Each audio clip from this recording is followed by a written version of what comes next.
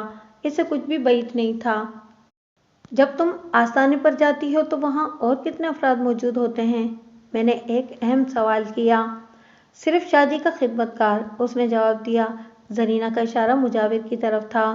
میں نے سوالات کے سلسلے کو موقوف کرتے ہوئے زرینہ سے پوچھا، کیا آج بھی تم مغرب کے وقت ہی آستانے پر جاؤ گی؟